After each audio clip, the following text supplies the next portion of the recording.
Ça y est, on est officiellement arrivé à Xiamen après 11h30 de vol. On n'a vraiment pas du tout réussi à dormir. Les sièges n'étaient pas super confort. Donc là, on a 16 heures d'escale ici à Xiamen. On a réussi à avoir une chambre d'hôtel gratuite de la part de Xiamen Airlines. Donc on va vlogger toute la journée, notre petite journée ici. On embarque dans notre petit van, direction l'hôtel. It's breakfast time. Tout ça c'est le petit déjeuner de l'hôtel qu'on a gratuitement, qui a été fourni. Du coup on a eu notre carte de chambre et puis là on va se mettre à manger. Miam miam. Allez, la table. Bon appétit. Tu m'as l'air dubitatif. On vient d'arriver dans notre petite chambre et qu'est-ce qu'on voit là? Des petites tongs, do it yourself. Incroyable. Ah bah je pense qu'elles vont nous suivre jusqu'à la fin de nos jours celle-là. On se retrouve dans un taxi que l'on va commander sur l'application WeChat. Parce qu'en fait ici, Uber, etc. ça n'existe pas. Il a fallu qu'on commande ça directement sur leur application locale. Il fait 22 degrés. Il fait trop bon. On se régale.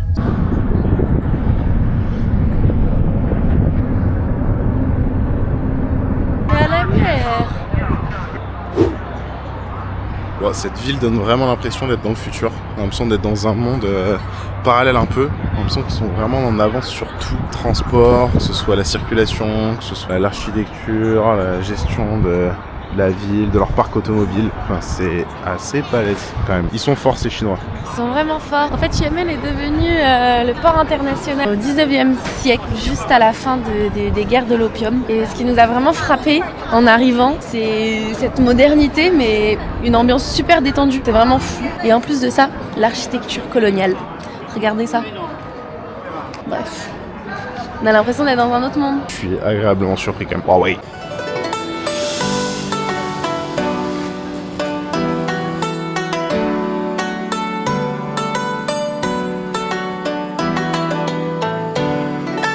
Timé a dit, je cite, on dirait on est dans un quartier chinois, mais grand. Ah, le pays il est plutôt grand, ouais.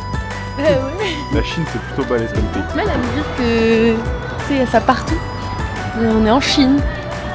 On n'est pas que dans un petit quartier chinois. On se baladait littéralement, on passe devant ce truc et on se dit mais qu'est-ce que c'est? Littéralement un distributeur de boissons dans la rue.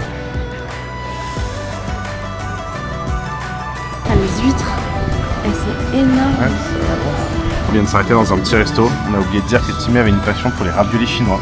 Du coup, on est ici pour la rendre heureuse et réaliser tous ses rêves les plus fous en termes de raviolis. Petit thé. Et puis, on vous montre ça juste après. Faut dire qu'on a choisi de faire l'escale ici parce que je voulais mes raviolis chinois. De Chine, bien évidemment. Aouh. Des petits repas. Riz, aux algues et aux crevettes. On va voir ce que ça donne. Le plaisir de Timmy est arrivé.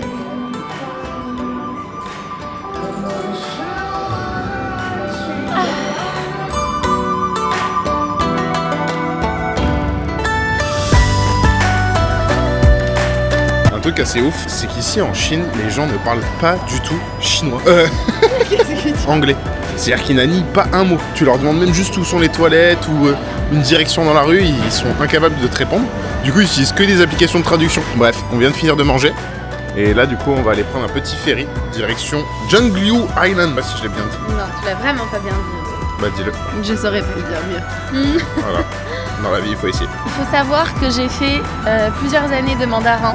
Donc là, je suis grave dans mon élément. Tu le fais. Ah, je suis une guide Lina. Non, mais tu m'appelles Tulpé.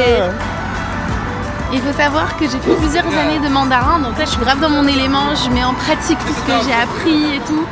Donc, l'île sur laquelle on se rend actuellement se dit Gelangyu. Zhongliu Island. Il y a en premier le ton 3, puis le ton 4 et le ton 3. Les tons sont super importants. Si tu dis le mauvais ton, ça peut vouloir dire complètement autre chose. Donc, Merci, Timé. de rien. Chéché. Direction notre petit bateau.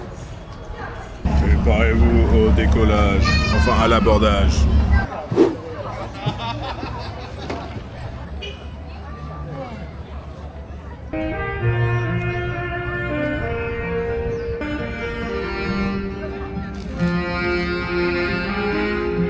Juste après la guerre de l'opium, justement. À l'origine, c'était une petite île de pêcheurs avec des collines et des plages plutôt calmes et peu habitées. Et du coup, c'est au 19e siècle, comme je te disais tout à l'heure, après les guerres de l'opium, que Xiamen devient le port ouvert au commerce international. C'est là qu'elle a commencé à attirer tous les petits étrangers, les Européens, les Japonais, les missionnaires. Et ils ont construit ici en fait des villas, des consulats, des églises qui donnent à l'île son style colonial, européen, unique, colonial. C'est un centre résidentiel pour riches et étrangers, tout en gardant un style de vie très calme. Merci pour cette minute culture. En tout cas, c'est très vert. Est un site touristique protégé, classé patrimoine mondial de l'UNESCO en 2017. Ah, Pas de voitures, seulement des piétons et quelques véhicules électriques. intéressant. Du coup, on est sur une île qui n'a pas de route, que des piétons. Ouais. Par contre, ce qui est marrant, c'est qu'il y a beaucoup de commerce, donc je pense que les mecs sont ravitaillés du coup, forcément par le bateau, hein, logiquement, vu qu'on est sur une île. Et après, il y a avec des petites voiturettes électriques, je pense.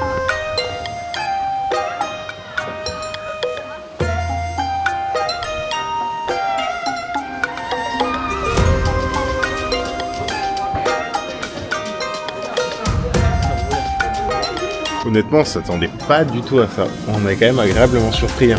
C'est incroyable. Franchement, Xiamen, the place to be. Alors, rester une semaine, je pense qu'à un moment donné, tu t'as fait le tour. Et là, comme ça, pour 24 heures, honnêtement, c'est fantastique.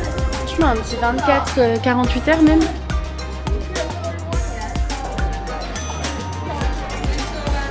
La recherche d'un lieu sacré, on n'arrive pas à le trouver. Comme tout est indiqué en chinois, il n'y a rien qui est écrit en anglais. Un peu galère.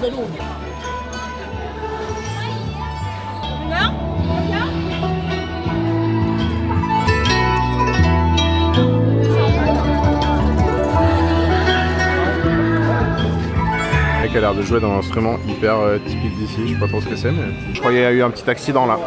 Il y a eu un petit raté.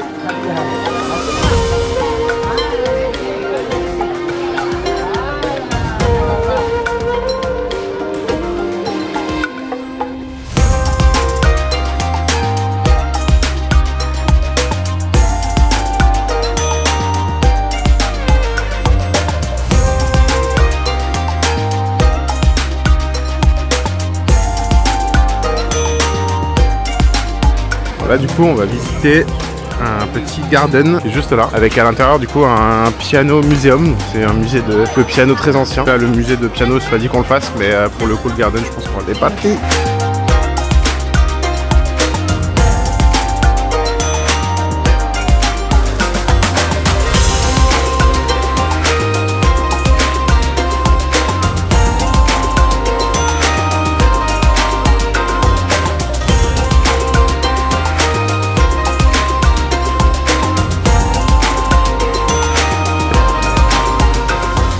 Juste là-haut, il y a un genre de gros caillou où les gens sont dessus. Je pense que c'est the place to be pour le coucher du soleil. Du coup, on va essayer d'y aller après. Je crois que par contre, ça ferme à 17h. Du coup, on n'aura pas l'occasion de le voir. Mais ça risque d'être joli, ouais.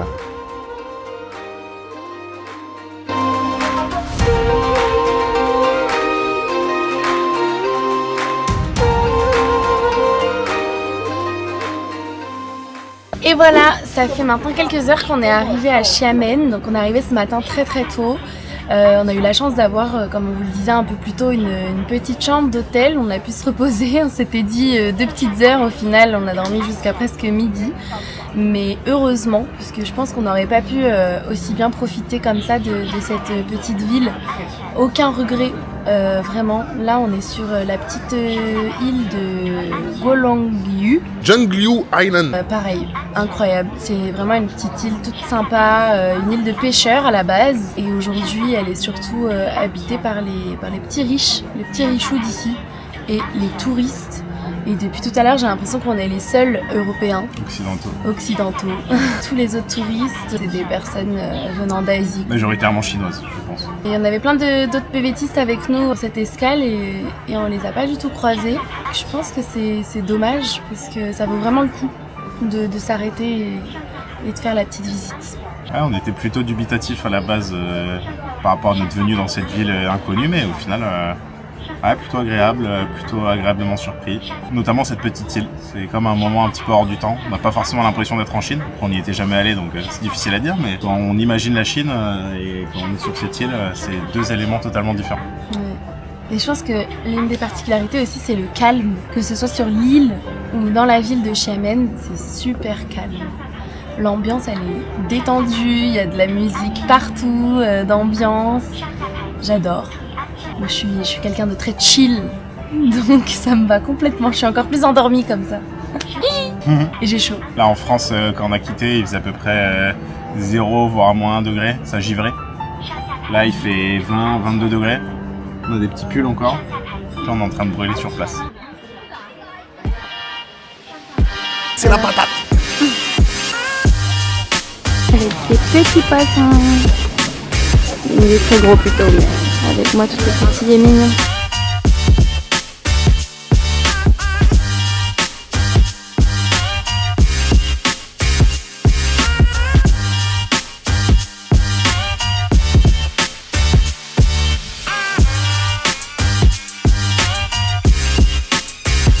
On voulait aller voir un temple, malheureusement il y a tout qui ferme à 17h ici, donc niveau timing on a dû enchaîner directement sur le gros caillou là qu'on a monté tout à l'heure pour aller voir le coucher du soleil.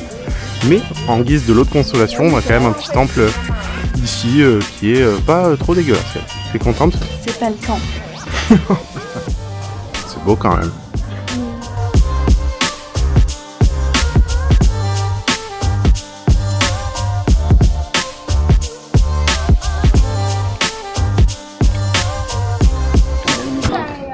Oula, on a eu peur. Je crois qu'on a clairement trouvé le best spot ever. On a trouvé un banc là, clairement on n'a plus envie de bouger. On n'est pas arrivé encore en haut, mais la vue elle est déjà coupée souffle. Bon là on a les cousses qui sont en train de faire je sais pas quoi.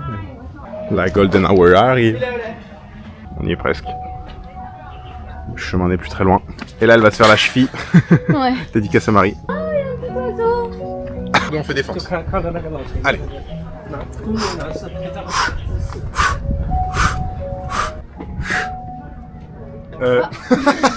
Non, c'est pas là. Oh, elle est bien là. Allez, on s'arrête pas en si bon chemin.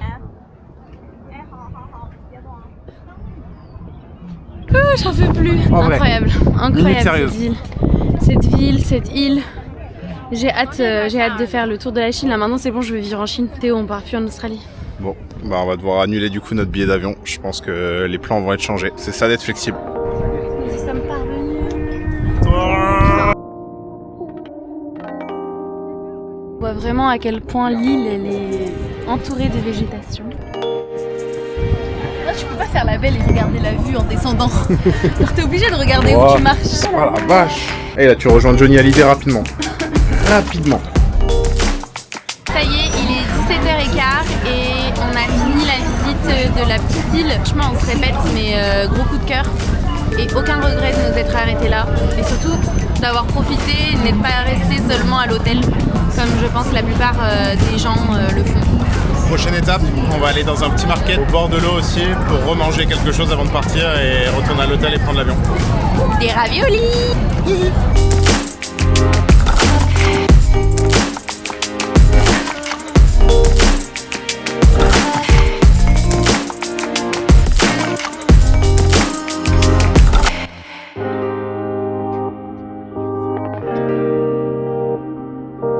Bon, on vient d'arriver dans le dernier spot de la journée. C'est là du coup où on va manger avant de rejoindre l'hôtel. C'est une petite rue passante qui a l'air grave cute. On va découvrir ça et on va vite manger les petits raviolis. Alors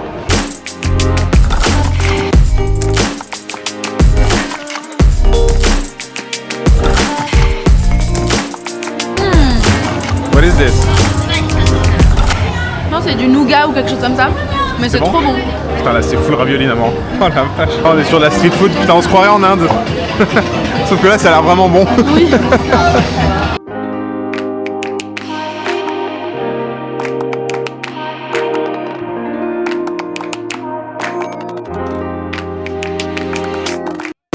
Tu fais des huîtres? Non, Ouais. Non, t'inquiète. elles sont trop bizarres. Vas-y, je vais goûter. Bon, hein? C'est un goût médicament. Ah ouais, j'aime bien. J'aime pas trop.